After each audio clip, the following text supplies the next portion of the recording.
Hi friends, எல்லாருக்கும் வணக்கம். Welcome to Nifty times now. Friends, இன்றைக்கி 13 மார்ச் 2026க்கான ப்ரீ மார்க்கெட் ரிப்போர்ட் பார்ப்போம். ஃப்ரெண்ட்ஸ், ஃபஸ்ட்டு நம்ம மார்க்கெட்டை பார்த்துட்டு வந்துடுவோம். இன்றைக்கி நிஃப்டி பார்க்கும்போது 227.7 பாயிண்ட் மைனஸில் க்ளோஸ் வச்சுருக்கு. பர்சன்டேஜாக பார்க்கும்போது 0.95% மைனஸ்லையும் ஃபைனலாக 23,639.15 க்ளோஸ் வச்சுருக்கு. அட்வான்ஸ்டு பார்க்கும்போது 10 ஸ்டாக்கும் டெக்லைன் 40 ஸ்டாக்கும் வந்திருக்கு. இன்றைக்கி மார்க்கெட் ஓப்பன் ஆகும்போது கேப் டவுனில் ஓப்பன் ஆகிட்டு சைட்வேஸ் வித் செல் ட்ரெண்ட் அப்படிங்கிறத பார்க்குறோம். ஃப்ரெண்ட்ஸ், அடுத்து நிஃப்டி 50யோட ஹெட்மேப் பார்க்கும்போது கோல் இண்டியா 5.2% நல்ல பாசிட்டிவில் வந்தது. அடுத்து என்டிபிசி 2.91%, அடுத்து பவர் கிரீட் 1.74%. இன்றைக்கி இதில் நல்லா கவனித்து பார்த்தீங்கன்னா ஆயில் செக்டருக்கு ஆப்போசிட்டாக எந்த செக்டர் இருக்கோ அதெல்லாம் பாசிட்டிவில் போச்சு. ஆயில் செக்டருக்கு ஆப்போசிட் பார்த்தீங்கன்னா எனர்ஜி செக்டர். அதனால் இன்றைக்கி கோல் இண்டியா, என்டிபிசி, பவர் கிரீட் இந்த மாதிரி எனர்ஜி செக்டர் எல்லாமே நல்லா பர்ஃபார்ம் பண்ணுச்சு. அடுத்து நெகட்டிவில் பார்க்கும்போது Mahindra and Mahindra 4.39% minus, Eicher motor 3.92% minus, Maruti 3.72%, Bajaj finance 3.44%, Tata motor passenger vehicle 3.30%, LT 3.28%, UltraTech cement 3%, Trent 2.58%. இது எல்லாமே நெகட்டிவில் இருக்குது. ஃப்ரெண்ட்ஸ், அடுத்து இண்டெக்ஸ் கான்ட்ரிபியூட்டர்ஸ் பார்க்கும்போது நிஃப்டி பாசிட்டிவில் போகிறதுக்கு எந்த ஸ்டாக்லாம் வெயிட்டேஜ் சப்போர்ட் பண்ணுச்சு, நிஃப்டி நெகட்டிவில் போகிறதுக்கு எந்த ஸ்டாக்லாம் வெயிட்டேஜ் சப்போர்ட் பண்ணுச்சு அப்படின்னு சொல்லி பார்க்கும்போது பாசிட்டிவ் வெயிட்டேஜுக்கு Coal India, NTPC, power grid, Hindalco, tech Mahindra இது எல்லாமே பாசிட்டிவ் வெயிட்டேஜ் சப்போர்ட் பண்ணுச்சு. நெகட்டிவ் வெயிட்டேஜுக்கு Maruti, Bajaj finance, Mahindra and Mahindra, LT, ICICI bank இது எல்லாமே நெகட்டிவ் வெயிட்டேஜ் சப்போர்ட் பண்ணுச்சு. இதில் கவனித்து பார்த்தீங்கன்னா பாசிட்டிவ் வெயிட்டேஜ் 10லேருந்து 12 பாயிண்ட் வரைக்கும் தான் சப்போர்ட் பண்ணியிருக்கு. ஆனால் நெகட்டிவ் வெயிட்டேஜ் 35லேருந்து 40 பாயிண்ட் வரைக்குமே நெகட்டிவ் வெயிட்டேஜ் சப்போர்ட் பண்ணியிருக்கு. அதனால தான் இன்றைக்கி மார்க்கெட் நெகட்டிவாக வந்துருக்குன்னு சொல்லி புரிஞ்சிக்க முடியுது. ஃப்ரெண்ட்ஸ், அடுத்து செக்டோரியல் இண்டெக்ஸில் பார்க்கும்போது இன்றைக்கும் நெகட்டிவ் செக்டர் தான் அதிகமாக இருக்குது. அதுலேயும் குறிப்பாக நிஃப்டி ஆட்டோ தான் டாப் லூசரில் இருக்காங்க. பாசிட்டிவில் பார்த்துக்கிட்டிங்கன்னா நிஃப்டி ஆயில் அண்ட் கேஸ் பாசிட்டிவில் இருக்குது. பாசிட்டிவ் செக்டரில் ஃபஸ்ட் இடத்துல நிஃப்டி ஆயில் அண்ட் கேஸ் இருக்குது. ஃப்ரெண்ட்ஸ், அடுத்து எஃப்ஐடிஐ ட்ரேடிங் ஆக்டிவிட்டிஸ் பார்க்கும்போது இன்றைக்கும் எஃப்ஐஸோட நெட் பர்ச்சேஸ் பார்த்திங்கன்னா 7,049.87 க்ரோஸ் நெட் செல்ல தான் இருக்காங்க.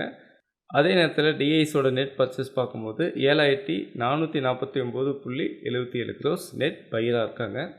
ரெண்டு பேருமே சரிசமமாக பை அண்ட் செல் பண்ணியிருக்காங்கன்றதை இன்னைக்கு டேட்டாவில் வந்து புரிஞ்சிக்க முடியுது. ஃப்ரெண்ட்ஸ், அடுத்து குளோபல் இண்டெக்ஸ் பார்க்கும்போது இன்றைக்குமே எல்லா இண்டெக்ஸுமே நெகட்டிவில் வந்திருக்குன்னு சொல்லிட்டு பார்க்குறோம். அதுலேயும் குறிப்பாக 1% ஏபோ நிறையா ஸ்டாக் அமைஞ்சிருக்கு.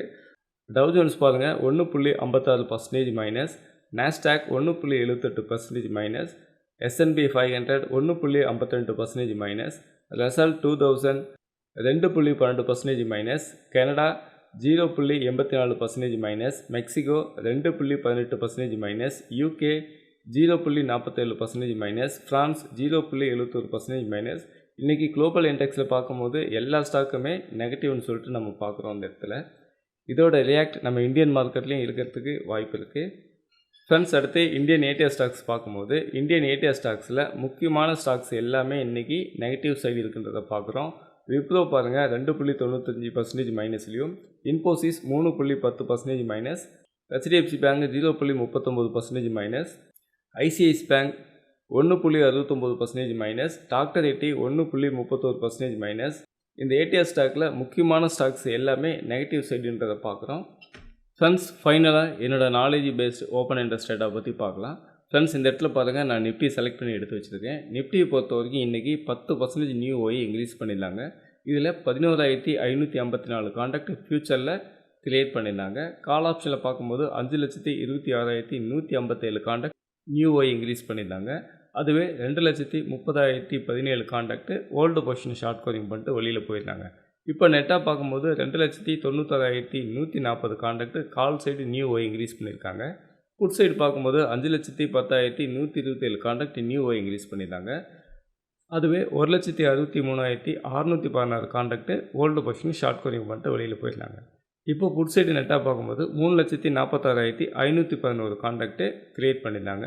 இந்த இடத்துல கால் சைடும் புட் சைடும் கம்பேர் பண்ணி பார்க்கும்போது call side 2,96,000 something, put side 3,46,000 something. அப்போ கால் சைடை விட புட் சைடு தான் அதிகமாக இருக்குது. இருந்தாலும் பெரிய வித்தியாசம் கிடையாது, ரெண்டுமே நேரோவாக தான் இருக்குன்றதை பார்த்து புரிஞ்சுக்கிறோம். ஃப்ரெண்ட்ஸ், அடுத்து டோட்டல் ஓப்பன் இன்ட்ரெஸ்ட்னு பார்க்கும்போது புட் சைடை விட கால் சைடு தான் 14% ஹையஸ்ட் ஓஏ இருக்குதுன்னு சொல்லிட்டு இந்த இடத்துல பார்க்குறோம்.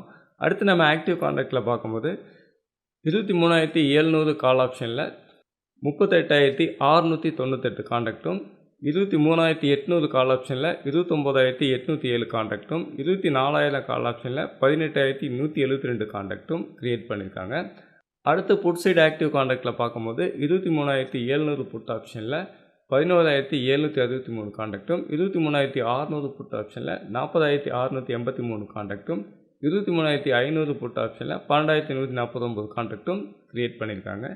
இதில் நீங்கள் 23,700 கால், 23,700 புட்டு, இதை ரெண்டையும் நீங்கள் செக் பண்ணி பார்க்கும்போது 23,700 புட் சைடை விட கால் சைடு தான் 38,000 சம்திங் கான்ட்ராக்ட் அதிகமாக இருக்காங்கன்னு சொல்லிட்டு இந்த டேட்டாவை நம்ம பார்த்து தெரிஞ்சுக்கலாம். ஃப்ரெண்ட்ஸ், அடுத்து எஃப்ஐஎஸ் எந்தெந்த செக்மெண்ட்டில் எவ்வளோ ஓப்பன் இன்ட்ரெஸ்ட் வச்சுருக்காங்கன்னு சொல்லிட்டு பார்த்துருவோம். ஃப்ரெண்ட்ஸ் பாருங்கள், இந்த இடத்துல எஃப்ஐஎஸோட டேட்டா நான் செலக்ட் பண்ணி எடுக்கிறேன். இண்டெக்ஸ் ஃபியூச்சரில் பார்க்கும்போது 1,159 கான்ட்ராக்ட்டு லாங் பொசிஷனை கவர் பண்ணியிருக்காங்க. ஷார்ட் பொசிஷன் பார்த்தீங்கன்னா 18,867 கான்ட்ராக்ட்டு நியூ பொசிஷன் க்ரியேட் பண்ணியிருக்காங்க. இப்போ நெட்டாக பார்க்கும்போது 20,026 கான்ட்ராக்ட்டு ஷார்ட் பொசிஷன் தான் ஃபியூச்சர் கான்ட்ராக்டில் க்ரியேட் பண்ணியிருக்காங்க. அடுத்து கால் ஆப்ஷனில் பார்க்கும்போது 36,065 கான்ட்ராக்ட்டு கால் பை பண்ணியிருக்காங்க. 65,518 கான்ட்ராக்ட்டு கால் செல் பண்ணியிருக்காங்க. நெட்டாக பார்க்கும்போது 29,453 கான்ட்ராக்ட்டு கால் சைடு ரைட்டிங் தான் அதிகமாக பண்ணியிருக்காங்க. அதே நேரத்தில் புட் சைடு செக் பண்ணி பார்க்கும்போது 21,766 கான்ட்ராக்ட்டு கால் பை பண்ணியிருக்காங்க. அடுத்து 62,254 கான்ட்ராக்ட்டு காலை செல் பண்ணியிருக்காங்க. இப்போ நீங்கள் நெட்டாக பார்க்கும்போது 40,488 கான்ட்ராக்ட்டு கால் சைடு ரைட்டிங் தான் அதிகமாக இருக்காங்க. இந்த இடத்துல கவனித்து பார்த்தீங்கன்னா கால் ஆப்ஷனை விட புட் ஆப்ஷனில் தான் அதிகமான ரைட் இருக்காங்கன்னு சொல்லிட்டு இந்த இடத்துல பார்க்கலாம். இதிலேருந்து நீங்கள் என்ன தெரிஞ்சுக்கலான்னாக்க, இனி மார்க்கெட்டு ஒரு ரேஞ்ச் பவுண்டாக இருக்கிறதுக்கான வாய்ப்பு ரொம்ப அதிகமாக இருக்குது. ஏன்னா ரொம்ப நாளைக்கு பிறகு புட் சைடு இப்போ தான் ரைட்டிங் அதிகமாக கொடுத்துருக்காங்க. எவ்ரிடே என்னோடய ப்ரீ மார்க்கெட் வீடியோ பார்க்குறவங்க புரிஞ்சிருக்கும். எவ்ரிடே பார்த்தீங்கன்னா கால் சைடு தான் அதிகமான ரைட்டிங் கொடுத்துட்டு இருந்தாங்க, புட் சைடு நேக்கடு பையராக இருந்தாங்க. இந்த டைம் தான் புட் சைடு அதிகமாக ரைட்டிங் கொடுத்துருக்காங்க, கால் சைடு கம்மியான ரைட்டிங் தான் கொடுத்துருக்காங்க. செல்லிங் குறையறதுக்கான வாய்ப்பு அதிகமாக இருக்குது, அல்லது ஒரு சைட்வேஸில் போகிறதுக்கான வாய்ப்பு அதிகமாக இருக்குதுன்னு சொல்லிட்டு இந்த எஃப்ஐ டேட்டா மூலிமா நம்ம தெரிஞ்சுக்கலாம். இன்றைக்கான ப்ரீ மார்க்கெட் ரிப்போர்ட்லேருந்து நாம் என்ன புரிஞ்சுக்கலாம்னாக்க, ஏடிஆர் ஸ்டாக்ஸு எல்லாமே நெகட்டிவில் இருக்குன்றதை பார்த்தோம். அடுத்து குளோபல் ஸ்டாக்ஸ் எல்லாமே நெகட்டிவில் இருக்குன்ற சொல்லி பார்த்தோம். இது ரெண்டும் நம்ம இந்தியன் மார்க்கெட்டு நெகட்டிவில் போகிறது வாய்ப்பு அதிகமாக இருக்குன்னு சொல்லி இண்டிகேட் பண்ணுது. அதே நேரத்தில் எஃப்ஐ டேட்டா பார்க்கும்போது புட் சைடு ரொம்ப அதிகமாக இருக்காங்க.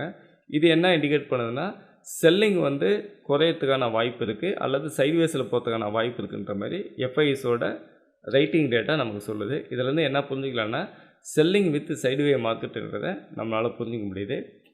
ஃப்ரெண்ட்ஸ், நான் செபி ரிஜிஸ்டர்ட் அனலிஸ்ட்டு கிடையாது. இந்த வீடியோவில் சொல்லப்பட்ட ஓப்பன் இன்ட்ரெஸ்ட் கண்டென்ட் எல்லாமே நேற்று மார்க்கெட்டில் என்ன நடந்துச்சு அப்படின்னு சொல்லி ஒரு எஜுகேஷனல் பர்பஸ்க்காக இந்த வீடியோ பண்ணியிருக்கேன். நீங்கள் ட்ரேடிங் பண்ணும்போது உங்களோட ஓன் ரிசர்ச்சில் உங்களோட சொந்த முடிவில் ட்ரேடிங் பண்ணுங்கள். ஏன்னா நாளைக்கு மார்க்கெட் ஓப்பன் ஆகும்போது அப்போ ஓஏ எப்படி சேஞ்சஸ் ஆகுதோ அதுக்கு தகுந்த மாதிரி தான் நாளைக்கான மார்க்கெட் இருக்க போகுது. இந்த வீடியோ பற்றின கருத்துக்களை மறக்காமல் கீழே கமெண்ட்டில் சொல்லுங்கள். இந்த வீடியோவை உங்களோட ஃப்ரெண்ட்ஸ் அண்ட் ஃபேமிலிக்கு ஷேர் பண்ணுங்கள். இந்த வீடியோ உங்களுக்கு ரொம்ப யூஸ்ஃபுல்லாக இருந்திருக்கும்னு நம்புகிறேன். தேங்க்ஸ் ஃபார் வாட்சிங்.